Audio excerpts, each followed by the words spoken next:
हर नेता का एक डुप्लीकेट क्लोन होता तो कैसा लगता दोस्तों। सोचिए, अगर वो नेता जेल जाता तो क्लोन गद्दी पर बैठ जाता।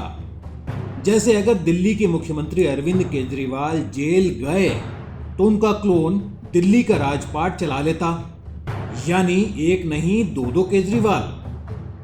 तो क्या वाकई केजरीवाल जेल जाने वाले हैं? क्या जेल का सीजन आने वाला है? लेकिन जेल से पहले कई सवाल हैं। केजरीवाल के पास अब कितने रास्ते बचे हैं दोस्तों? वो दोराहे पर हैं, सामने दो रास्ते बचते हैं। दिलचस्प बात यह है दोस्तों कि ये दोनों ही सही या दोनों ही गलत रास्ते हैं। और जब बात आती है केजरीवाल की, तो रास्ते तो प्रधानमंत्री नरेंद्र मोदी के पास भी दो ही हैं। इनकी बात करेंगे वीडियो में आगे। लेकिन केजरीवाल पर आंच आई तो 28 पार्टियों के इंडिया अलायंस का क्या होगा दोस्तों? उसके सामने भी दो ही रास्ते हैं। लेकिन दोस्तों, सबसे पहले बात केजरीवाल की। आपको केजरीवाल का एक पुराना डायलॉग जरूर याद होगा दोस्तों, सबके सब चोर हैं जी। ऊपर से लेके नीचे तक सब चोरी करने में लगे हैं। बीजेपी वालों ने चोरी कर रखी है, कांग्रेस वालों ने चोरी कर रखी है, मायावती ने चोरी कर रखी है, मुलायम सिंह यादव ने चोरी कर रखी है, जयललिता ने चोरी कर रखी है, करुणानिधि ने चोरी कर रखी है। एक पार्टी आज इस देश के अंदर नहीं है जो इस देश को भ्रष्टाचार से मुक्ति दिला सके। सरजी नाम से लोकप्रिय केजरीवाल पूरी पॉलिटिकल क्लास को चोर बताते थे। बीजेपी हो या कांग्रेस, सबको चोर कहते थे और खुद को पुलिस या शायद पहरेदार बताते होंगे। लेकिन जब से केजरीवाल के 3 बेहद करीबी जेल में हैं, तब से इस सोच को जोर का झटका लगा है दोस्तों। अब बातें बदली हैं, बोलने का लहजा भी बदल गया है।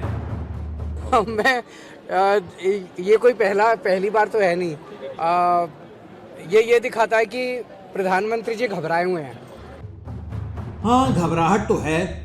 वैसे भी deputy CM Manish Sisodia jail में हैं। सुप्रीम कोर्ट ने जमानत नहीं दी। पार्टी के सांसद संजय सिंह भी जेल में हैं। सत्येंद्र जैन 2022 से ही जेल में हैं और अब खुद ईडी केजरीवाल के पीछे है। पूछताछ का एक राउंड हो चुका है और अगले राउंड के लिए बुलाया गया है। और अमूमन एक से ज्यादा राउंड की पूछताछ जब होती है ना दोस्तों, तब गिरफ्तार करने की आशंका बहुत बढ़ जाती है। सो अगर केजरीवाल गिरफ्तार हुए तब क्या होगा? और अगर दिल्ली के कथित शराब घोटाले की चार्जशीट में उनका नाम आ गया तब क्या होगा? देखिए, केजरीवाल के सामने दो रास्ते हैं दोस्तों। पहला रास्ता शहादत का है। अगर केजरीवाल को गिरफ्तार कर लिया गया, जेल भेज दिया गया, तो वो खुद को शहीद बताएंगे। कहेंगे कि देख लो दिल्ली वालों, तुम्हारे कट्टर ईमानदार, जी कट्टर ईमानदार उन्हीं का टर्म है, तुम्हारे कट्टर ईमानदार मुख्यमंत्री को जेल में भेजना चाहते थे, उसे दिल्ली से हटाना चाहते थे, बदला लेना चाहते थे। जब चुनाव में हरा ना पाए तो जांच एजेंसियों को पीछे लगाकर केस बनवा दिया। लेकिन मुझे अब भी न्याय पर पूरा भरोसा है। मैं जनता की अदालत में हूं, जनता मेरा इंसाफ करे। लेकिन अगर सिर्फ शराब घोटाले की चार्जशीट में केजरीवाल का नाम डाला गया, तब भी वो मुख्यमंत्री पद से इस्तीफा देकर शहीद ही बनेंगे दोस्तों। लेकिन तब वो सीधे प्रधानमंत्री नरेंद्र मोदी को ऐसी ही चुनौती देंगे। बोलेंगे कि जो आरोप लगाए गए हैं मुझ पर, जिनकी वजह से मुख्यमंत्री पद छोड़ना पड़ा, वो साबित करके दिखाओ, वरना।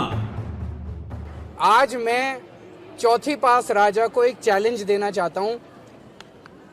जैसे पिछली इंक्वायरियों में कुछ नहीं निकला, अगर इस इंक्वायरी में भी कुछ नहीं निकलेगा तो क्या आप इस्तीफा दोगे झूठी इंक्वायरियां कराने के जुर्म में?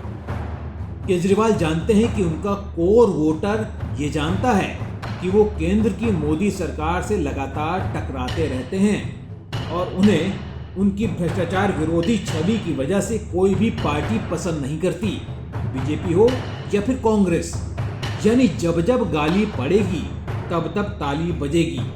केजरीवाल का कद इन आरोपों से बढ़ता ही है। यहाँ केजरीवाल और प्रधानमंत्री मोदी में समानता है। दोनों इसी पिच पर फ्रंट फुट पर खेलते हैं। पीएम मोदी की जितनी कटु आलोचना होती है, वो उसे हथियार की तरह इमोशन के साथ इस्तेमाल कर चुनावी कामयाबी पा लेते हैं। उनका कद बढ़ जाता है। लेकिन क्या वाकई पीएम मोदी केजरीवाल का चैलेंज स्वीकारेंगे? क्या वो वाकई चाहेंगे कि 2024 के चुनावी माहौल में मोदी वर्सेस केजरीवाल हवा में उछले? खुद मोदी के सामने भी दोस्तों दो ही रास्ते दिखते हैं। अगर केंद्र सरकार की एजेंसियां केजरीवाल पर हाथ डालती हैं तो मोदी चाहेंगे कि ये केस बहुत मजबूत हो, सबूत पूरे पक्के हों, ऐसे हों जिनके आधार पर बीजेपी ये कह सके कि कट्टर ईमानदार अब कट्टर बेईमान हो चुका है।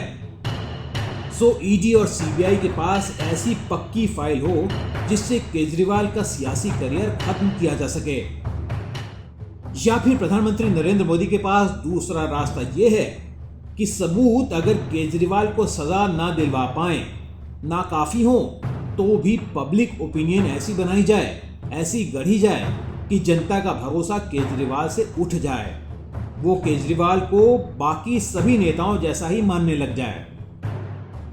2022 के दिल्ली चुनाव में आम आदमी पार्टी 2015 के मुकाबले 11 सीटों का नुकसान झेल चुकी है।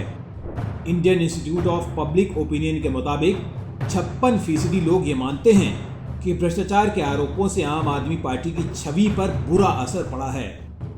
वहीं CSDS का एक पोल भी बताता है कि 48% लोगों ने कहा है कि भ्रष्टाचार के आरोप लगने के बाद वो शायद आम आदमी पार्टी को अब वोट ना दें।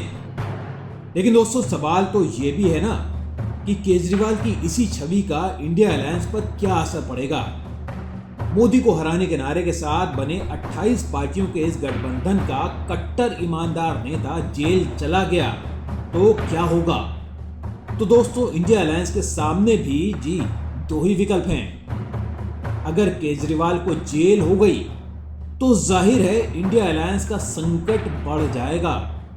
वोटर के सामने जाएंगे तो जेल पर जवाब क्या देंगे? वोटर को ये कैसे कहेंगे कि दाग अच्छे हैं या ये दाग तो जानबूझकर लगाए गए हैं? यहां सवाल साख का उठेगा। हालांकि ऐसा नहीं है कि इंडिया अलायंस के बाकी नेता दूध के धुले हैं। आरोपों के घेरे में तमाम बड़े चेहरे हैं। राहुल गांधी और सोनिया गांधी पर भी केस तो चल ही रहा है। शरद पवार हो या लालू, सबकी फाइलें एजेंसियों के पास हैं। लेकिन केजरीवाल का जेल जाना अलायंस के लिए भूचाल से कम नहीं होगा। अब दूसरी बात, अगर केजरीवाल को जेल नहीं हुई, वो बाहर ही रहते हैं और उनके खिलाफ यूं ही आरोप उछलते रहते हैं तो इंडिया अलायंस में उनका कद बढ़ेगा दोस्तों, क्योंकि फिर केजरीवाल भी उसी लीग में शामिल हो जाएंगे जो ये कहते हैं कि राजनीतिक बदला लेने के लिए उनके खिलाफ फर्जी केस गढ़े गए, उन्हें फंसाने की साजिश रची गई। लेकिन दोस्तों पहला स्यापा तो ये होगा कि केजरीवाल के बाद कौन? ऐसे में आम आदमी पार्टी के फेमस 4 सामने आएंगे। लालू मॉडल की तरह या तो केजरीवाल अपनी पत्नी सुनीता केजरीवाल को मुख्यमंत्री बनवा दें या लोकप्रिय यंग ब्रिगेड पर दांव चलें, जिसमें पहला चेहरा है शार्प और स्मार्ट आतिशी सिंह का, दूसरा young and charming Raghav Chadha, तीसरा फियरलेस सौरभ भारद्वाज और चौथा अनुभवी गोपाल राय। साफ है 2024 के चुनाव में सियासी आतिशबाजी जमकर होगी। स्टेज सेट हो रहा है। ये था आज का Indian politics the Modi factor. आपको कैसा लगा हमें जरूर लिखें। हमें लाइक और सब्सक्राइब भी करें, बेल आइकन दबाएं ताकि नए वीडियो की खबर आपको वक्त पर मिल जाए। दोस्तों यही चैनल है जहां आपको मिलेगा 2024 चुनाव का सबसे सटीक और निर्भीक विश्लेषण। नमस्कार।